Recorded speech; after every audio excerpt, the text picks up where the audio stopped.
Hey, what's up guys? I'm back from my trip to Shizuoka, and as you can see I'm pretty happy about it. I really miss talking with you guys. It was so crazy doing everything that I could capture a lot of video content, etc. when I was over there, but uploading it was brutal because we worked through the day, then we had the after parties, getting everything done. But I'm really happy to be back, and that has two meanings. That's a layered comment. I'm really happy to be back for a couple of reasons. I'm back in Australia now, so I can catch up with you guys on the channel. But I'm really back in business in Japan. Anyway, I'll get onto that in a minute. There was 3 things that I want to share with you in this video, and there's going to be a montage coming as well. So Shizuoka hobby show in Japan report, Brofest 2018 and upcoming 2019. Oh, that was a blast. And number 3 is a channel update. Quite a few things have happened. I'm involved in a new beta test and I wanted to share that with you guys. We'll do that one first, that's the short one. So we went 10,000 subscriptions. Woohoo! So thank you very much for that. In fact, while I was away, it went to 10,200 plus now. It's just, going really well. So my mate said, YouTube, I asked him, right? I said, did you add me to this beta? And he just sent back the wink emoticon. So, I think it's a yes. YouTube appears to be rolling out a bunch of new functionality, and it was perfect timing for me because when I was in Shizuoka, I couldn't release, the carefully constructed content. It would have just been, I could share to Instagram and my Facebook profile. So if you're looking for a bunch of stuff there, including live videos, please go check out my Facebook profile. And I shot a bunch of them during the show. But I couldn't give them real time to the people who watch me on YouTube, and that was really kind of, that was frustrating because YouTube is my biggest audience. I mean, 10,200 odd now. I mean, I want to give you guys the content first. So they've enabled, if you go to my my channel page, I think it's available on the app too, depending on your OS. There's something called Community, the Community tab. And it looks like, I've been giving that a bit of a test run, it looks like I can add text messages, photos, and short videos there, but with a description that comes up. I mean, it's very much, Facebook-like. And I've checked out a couple of other creators, they have more functionality too, the different emoticons. At the moment, mine's got thumbs up and thumbs down, and comments. So do please check that out. It may help to be subscribed, and enabling notifications may help you to see more of that stuff come up. From now, this is kind of a spoiler in a way, from now going into the future, I will have a lot more business trips to Japan. Woo! So that will be one of the ways that we can keep in touch, because there'll be a bit of lag. Suddenly you'll see the tutorials and the other big videos will drop off, and that's because, not for a long time. They'll be back, but there'll be breaks in between them, and that's because I'm traveling. So we can keep in touch via that, the Community tab, so please use that one. It looks like a really cool idea. Okay, next one, number 2, I'll talk about the Shizuoka hobby show itself, and it was brilliant. It was brilliant to be back. I've missed, I think, one. I've been back in Australia for 18 months now, and it was a brilliant show. I met all my old mates and it was really, really good. I even got a bit teary a couple of times because, it was so good to be back. A lot of these people feel like family to me. I mean, I grew up with them, and I knew that how do I say that? You can tell I'm almost a little bit emotional now. I knew I'd broken quite a few hearts there. I knew it's not a betrayal thing, but when you tell people, look, I've got to move my family back to Australia, because my daughter just said, Dad, I want to grow up in Australia. And as a dad, if you guys were dads, whatever your kids ask you, especially for life choices like that, you got to do it. Especially daughter to a dad, and I can't say no to my kid. I knew I hadn't burnt bridges, but it was unsettling to me. I mean, I know I look like this, and there's a bit of a gap because, I'm kind of, I would almost call it, double culture. I got the 2 operating systems in there. And I was quite, I was really nervous. I was having weird dreams and stuff before I went back that everything was mixed up and topsy-turvy. But going back and seeing the guys and seeing their faces change. I mean, they didn't recognize me most of the time, because if you have a look in the photos, I'm wearing a suit. And then suddenly this, this Caucasian bloke going, speaking Japanese in a suit with the glasses. So there's a bit of a disconnect there, especially for Japanese people. But then when they realized who it was, their faces would melt, they'd break into a smile. And when Japanese people aren't huggers. I mean, the culture keeps us apart, right? So you bow. Even handshaking is kind of a level up. When they throw you a hug, they run up and do the bro hug. It's a whole new level. And that was the show was great, but that was what made it for me. I mean, all the models and everything are the best, but it was reconnecting with my my friends, my business partners. A lot of them just feel like family. That was the ultimate to me. And this will sound weird, but I remembered who I am. My wife saw it when I came back too. I mean, a lot of you guys, if you've been watching me for a while, you can probably tell. You'll feel the confidence and knowing who I am, being secure in who I am and the value I bring to the industry and our different worlds is totally back. So it's hard to describe. You'll see it as we come up. Because I know I was starting to talk a little bit in the past tense.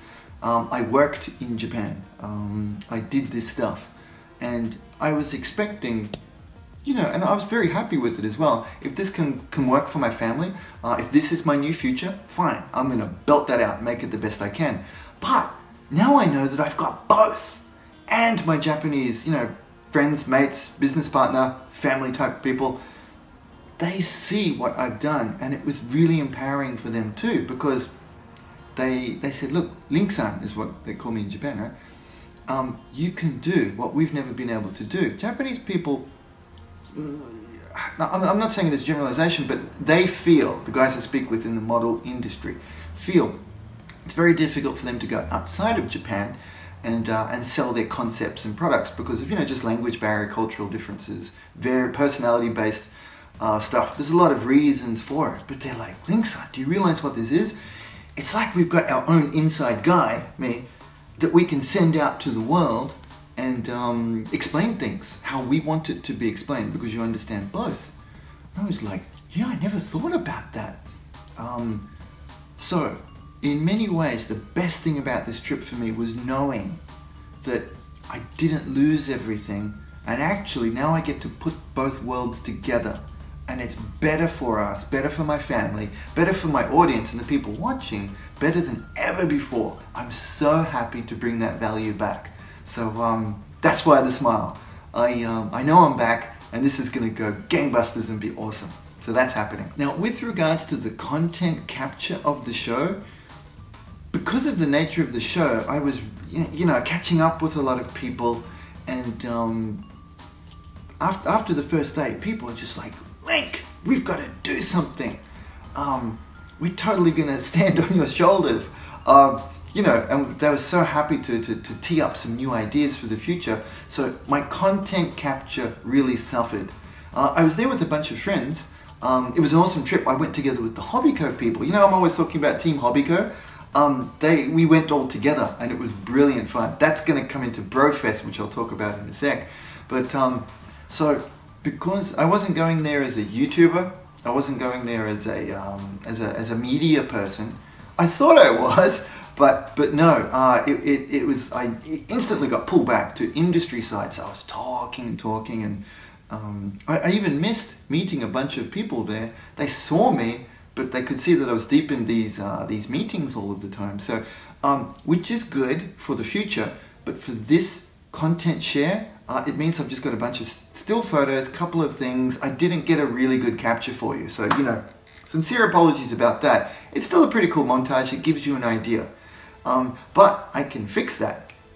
But going into the future, definitely, I need a crew with me for giggles and for capture, so that I can concentrate on doing my things. And get a bunch of it on film, and then we could bring it back, I'll edit it up and give you some really kick-ass videos. That'll be cool. That brings me to Brofest. Brofest was not expected at all, but traveling with the Hobbyco guys, especially Ryan San Pedro, Ryan with an H, It's just so hilarious. But being together with all of the guys, the after parties and going to other places was easily one of the highlights of the trip. So we started joking around. I don't know how it came up. I think I was equating it maybe to One Fest, and calling it Brofest. And what it meant was, you know, each night we're going to yakiniku, curry rice, you know, all this bro food, and and you know, having a couple of drinks. Some of the guys would go pretty hard. I just can't do it. And well, maybe. And that one was so much fun, and we were sharing a bunch of photos. We went to a couple of places that the guys had been to before, and they remembered because people remember Ryan. And we started putting out, you know, surprise me as a gag, because that was something that happened two Wonderfests ago. The guys went to an after party. Ryan just said at a bar, surprise me, and I think he got like a pink beer. So we did it this time, and the master of the bar brought out you know, these tequila shots, and there was 3. And what surprised me was that he kept bringing tequila shots. We'd say surprise me, and he'd bring a tequila shot. Okay, I'm somewhat surprised. Surprise me, another tequila shot. That was surprising. Then by the 3rd time, surprise me, he brings another tequila shot, and I still was surprised, which was surprising when you think about it. But I called to stop on that. Nah, I gotta work tomorrow. I'm not doing any more tequila shots. And so we thought, why don't we invite you guys to come along with us? So an open invite to everybody that you can join us for Brofest 2019. Now, we can't bring you to all the business meetings. I mean, that would be ridiculous. Like, well, what if we have 100 people come along, and I go meet like Hasegawa-san or something? So, hey guys, yeah, we're here for the business meeting, and here's my entourage. Like, it would be funny from a certain point of view, but you know, poor Hasegawa-san, or you know, if we meet some of the other companies, right? We can't do that. So it would be to hang out afterwards, after we finish the biz ones, and for the Saturday, Sunday of the model show. I'd be happy to go around as tour guide Barbie Linc and you know, explain some of the stuff we're seeing, introduce you to a few people, go check out a bunch of stuff. That could be fun. So keep in touch. We've got a year. So if you married guys, you need to start working on permission now. Otherwise, we'll hashtag you and make fun of you for not coming. Not that we've ever done that before. But we will do that. And more than welcome, and it's a really fun trip. We can help organize some stuff too. Let's start putting it together. At the moment, it's in the no clue stage. We have no clue how this will work, but we'll work something out, okay? That could be really fun. So Brofest 2019, it's a thing, it's happening, and you're invited. Okay, so I've spliced together a bunch of the content and footage that I took.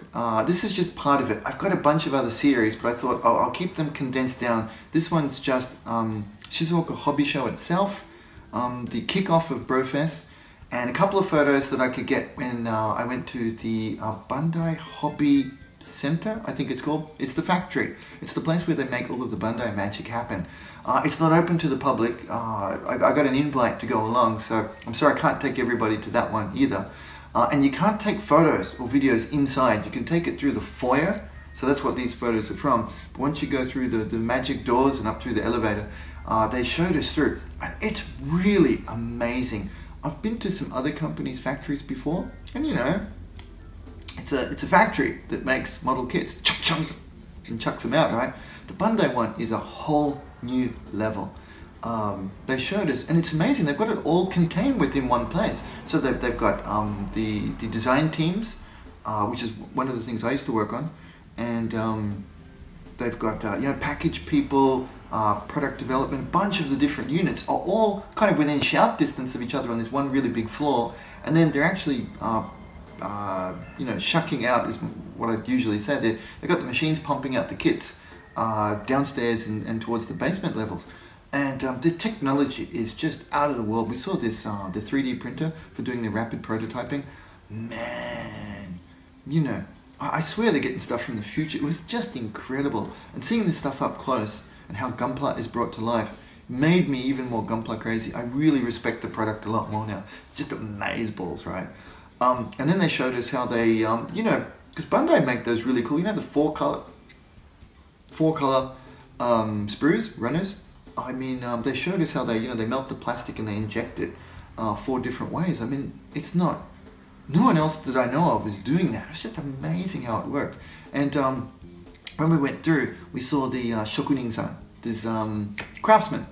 And yeah, my English got really bad on this trip. I was speaking, my Japanese went back up, but the guys were laughing. My English also took a dive.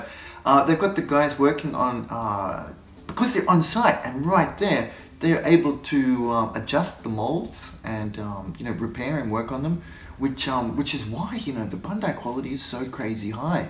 I could see that it was all this wonderful self-contained like little spaceship of Gunpla. Just so awesome. It was really cool to see.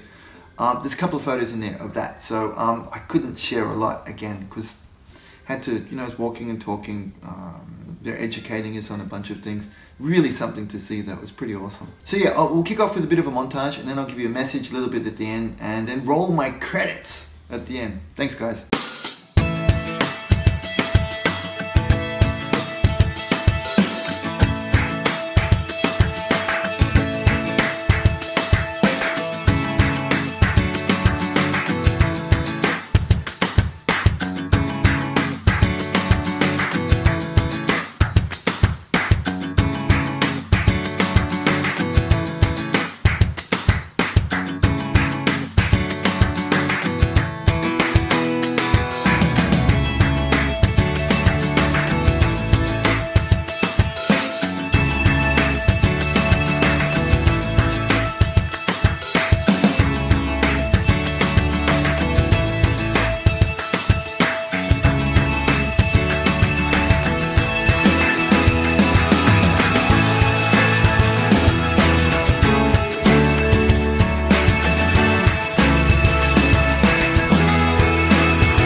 like that. I mean, it was a lot of fun taking those shots, but I don't know how to put it together. It's a new format for me. Tutorials, I think I'm getting pretty good at, but event reports and travel logs like this, no idea, complete noob. So I hope you liked it. Last thing, I want to give a shout out to the new people who joined the team on Patreon. Patreon's one of the ways that I support the channel and help bring you this content. I want to say a big thank you to Ryan O, thank you very much for joining. Sebastian HM, cheers bro, really appreciate it. And two of the guys who've been with me for a while bumped up their pledges. Thank you very much, guys. David B and Dave McG. I don't use the full names because I haven't got time to check everybody's permission if I can say it, so I thought that keeps it pretty safe. And their names will be added to the credits at the end to show all of the people who make this content possible for us. Thanks very much, guys. Cheers. Hey, do you like Warhammer 40k? So do we! We're doing a group build in the Paint on Plastic Facebook group. Link in the comments below, come check it out. I fill my toolbox locally. I support local and I get my kits, tools and paints from Hobbyco in Sydney. And they do free shipping with orders over $50. It's a really good deal. Extra big special thanks to my Paint on Plastic co-producers Ivan, MB, Grant, Con, Jack, Alex, Simon, Robert, MC, Kelso and Kevin. Sincerely appreciate you guys. Now with more added Nilos! And thank you very much to the Paint on Plastic community for your support. The visionary artists supporting this artist, the builders supporting builders that buy me a coffee or better, a beer every month. I really appreciate you guys. Thank you very much.